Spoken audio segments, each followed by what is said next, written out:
안녕하세요. 지혜의 독서입니다. 이번에 독서한 책은 프란츠 카프카의 아메리카입니다. 카프카는 사르트르 그리고 까미에 이어 실존주의 문학의 선구자로 높이 평가받는 작가로 변신을 비롯한 그의 책들은 모두 현대사회의 인간의 소외와 허물을 담고 있습니다. 먼저 처음으로 프란츠 카프카의 책을 소개하는 만큼 카프카에 대한 소개를 간략하게 말씀드리겠습니다. 그는 1883년 7월 3일 체코 프라하에서 유대계 상인의 아들로 태어났습니다. 프라하 대학에서 법률을 공부하고 1906년 법학 박사 학위를 받고 1906년 법학 박사 학위를 받고 이후 노동자 재해 보험국에서 14년간 일하며 작품 집필을 병행했습니다. 생전에 몇 편의 단편만을 발표했으며 그마저도 거의 주목을 받지 못했습니다. 그의 책이 출판될 수 있었던 것은 그의 친구 막스 브로트 덕분이죠. 그는 1924년 6월 3일 41살의 나이를 한 달 앞두고 결핵으로 죽습니다. 자신의 원고를 발견하면 다 파기하라는 카프카의 유언을 저버리고 출판한 덕에 우리는 카프카를 만날 수 있습니다. 그런 유언을 남기면서 본인이 원고를 없애지 않은 것은 막스 브로트가 자기 대신 출판해주기를 바랐기 때문이다. 그는 자신의 책이 출판되기를 바랐다. 이런 말들이 있지만 저는 그게 중요하다고 생각하지 않습니다. 카프카가 얼마나 문학을 사랑했는지, 그러나 그것이 자신에게 돈이 되지 않아서 직장 생활을 해야만 했던 처지와 그런 카프카의 심정, 그런 애증이 자신의 원고를 없애버리고 싶으면서도 차마 그러지 못하고 친구에게 그 뒷일을 부탁하는 그 심정만이 절절하게 느껴질 뿐입니다. 저는 카프카를 정말 좋아합니다. 앞서 헤르만 헤세를 좋아한다고 말씀을 드렸었는데요.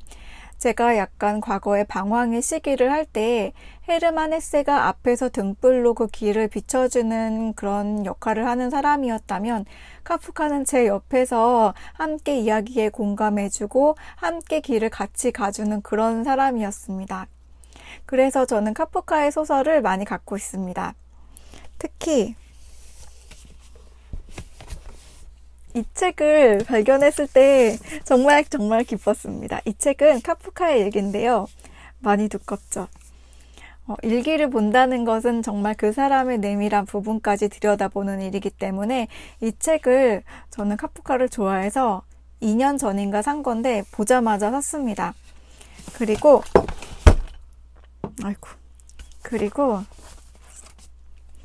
이 책은 카프카의 단편집입니다. 이것도 같이 보자마자 산 책인데 원래 저는 이렇게 카프카 기본 단편집을 갖고 있었습니다. 근데 여기 없는 내용이 지금 이 책에 있는 것을 발견하고 겹치는 내용도 있었는데도 다시 샀고요. 그리고 여기에 변신이라든지 법 앞에서 어느 싸움꾼의 묘사 이렇게 유명한 책들도 여기 다 함께 단편 소설이 담겨 있고 그리고 이것은 아버지에게 드리는 편지입니다. 권위적이었던 아버지와 불화가 있었는데 항상 억눌려 있었습니다. 아버지에게 말로는 못하고 하고 싶은 말들을 편지로 적어서 보내드리려고 했는데 하지만 책으로는 출판되었을지언정 아버지께 직접 드리지는 못했습니다. 그리고 성도 있고요. 소송이 안 보이네요. 이번에 독서한 책은 바로 이 책 아메리카입니다. 이 책 역시 고독한 주인공이 등장합니다. 소설은 이렇게 시작합니다. 칼 로스만이 16살 나던 해에 넉넉지 못한 양친으로부터 쫓겨나 미국으로 건너오게 된 것은 그가 하녀의 유혹에 빠져 그녀에게 아이를 갖게 했기 때문이었다. 칼이 탄 배가 속도를 줄이고 서서히 뉴욕항에 진입하기 시작했을 때 벌써부터 그의 눈을 끌고 있던 자유의 여신상이 그의 눈엔 갑자기 구름을 벗어난 강렬한 햇빛 속에 푹 쌓인 것처럼 보였다.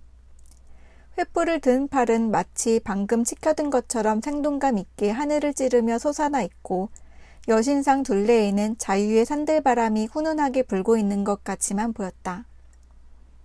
배를 막 타고 이제 희망의 땅이라는 그 미국에 입국하는 칼 로스만의 모습이 보이시나요?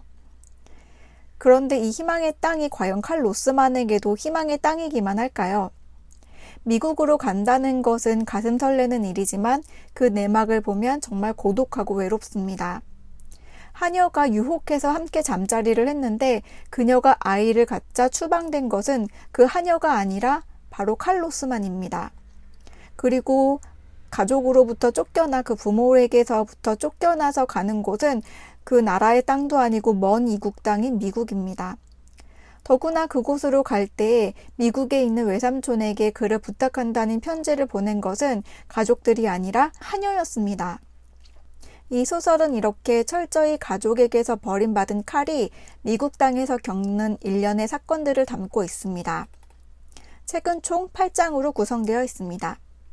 1장은 화부, 2장은 외숙, 3장은 뉴욕 교회의 별장, 4장은 램시스로 가는 길, 5장은 악시덴틀 호텔, 6장은 로빈슨 사건, 7장 은신처, 8장 마지막으로 오클라호마의 야외 극장입니다. 이제 막 뉴욕에 도착하는 그 배에서 그는 뜻밖에도 외삼촌을 만나게 됩니다. 외삼촌은 미국의 상원 의원이자 큰 운수업체를 가지고 있는 정말 돈 많은 부자였습니다. 외삼촌은 하녀로부터 편지를 받았다면서 칼 로스만을 집으로 데려가서 상류층 사람으로 대접합니다. 그러다 어느 날 외삼촌의 사업상인 친구인 폴룬더라는 사람의 초청을 받고 그의 별장으로 갔는데 폴룬더의 딸과 사소한 언쟁이 일어납니다. 그리고 폴룬더의 초청에 의해 따라간 것을 자신을 배신했다고 생각하는 외삼촌으로부터 의절하겠다는 편지를 난데없이 받습니다. 칼은 졸지 불황자가 됩니다. 너무 어이없다고 생각되는 내용인데 실제로 이렇게 내용이 진행됩니다. 이렇게 어이없게 영문도 모른 채 수모를 겪는 칼 로스만의 행적이 이 책의 핵심적인 줄거리입니다. 칼에게 계속해서 불가피한 상황이 펼쳐지고 어쩔 수 없이 순리적으로 자연스럽게 했던 일들이 억울하고 안타까운 결과로 결부되는 것을 통해 카프카는 부조리로 가득한 세상을 환상처럼 보여줍니다. 칼은 제대로 항의할 수도 없고 자기 변호를 할 수도 없습니다. 칼은 이렇게 말합니다. 상대에게 선의가 없을 때 자기 변호는 불가능하다. 칼이 앞으로 나아갈 때마다 또 무슨 봉변을 당할까 이렇게 가슴을 조마조마하면서 저는 이 책을 읽었습니다. 그리고 그 모습이 카프카 자신을 표현한 것 같아서 소설이라고 해서 가상의 인물의 삶을 보는 것이 아니라 그 카프카를 보는 것 같아서 마음이 많이 아프기도 했습니다. 마지막으로 이 책 뒤편의 번역가가 카프카의 생애에 대해서 쓴 부분이 있는데 그 일부를 읽어드리겠습니다. 카프카는 고독한 작가였다. 고독은 때로는 행복한 침잠일 수도 있지만 카프카의 경우는 그렇지가 않았다. 항상 자기 자신에게서까지 배신을 당하고 창작 활동에 있어서는 자기에 대한 불신으로 괴로워하는 선천적인 고독형이었다. 1883년 7월 프라하 태생인 그는 26세부터 35세까지 10년간 프라하 노동자 재해보험국에 근무했다. 직장을 할 수 없이 다녀야 했던 그는 직장과 창작이라는 두 개의 이질적인 생활 속에서 고민해야 했다. 가공할 이중생활, 도피할 곳은 광기뿐이라고 그는 외치기 일쑤였고 입버릇처럼 이따위 하잘것없는 서류뭉치에 엄청난 행복을 누릴 수 있는 내가 나의 내부에 대한 의무는 너무 소홀했다고 불만을 터뜨리며 괴로워했다. 가정 또한 그에게는 안식처가 되지 못했다. 어느 친구에게 띄운 편지에서 나의 가정, 애정에 넘치는 가족들 속에서도 전혀 남과 같은 기분으로 살고 있다. 금년 내내 어머니에게는 하루 서너 마디, 아버지에게는 인사 한마디로 그치는 게 고작이다. 출가한 누이와 매부에게는 미리 충돌을 피하기 위해 아예 말을 걸지 않기로 하고 있다. 이유는 간단하다.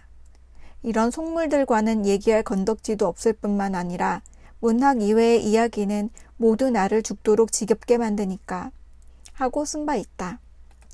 카프카는 평생을 독신으로 지냈다. 그의 주위에는 펠리체 바우어, 밀레나, 도라 3명의 여성이 있다. 펠리체 바우어와는 약혼까지 했다가 다시 파혼하고 3년 후 재차 결합했으나 1년 뒤 다시 헤어졌다. 고독한 카프카의 생활을 그의 일기나 수기 등에서 추측하면 결혼에 대해 이상한 혐오와 초조감을 가지고 있었던 것 같다. 이것은 그의 지병인 결핵과 불안의 증상과 연결지어 볼 때 결코 이유 없는 것은 아니다. 그는 자기 자신을 상실함으로써 반대로 불안을 심화시킨 것이 아닌가 생각된다. 고독한 카프카. 그는 어디에도 마음을 두지 못했습니다. 그나마 친구 막스 브로트가 있어서 다행입니다. 다음에 또 카프카의 책을 소개해드리도록 하겠습니다. 오늘 영상은 여기까지입니다. 함께한 책은 프란츠 카프카의 아메리카였습니다. 그리고 저는 지혜의 독서였습니다. 감사합니다.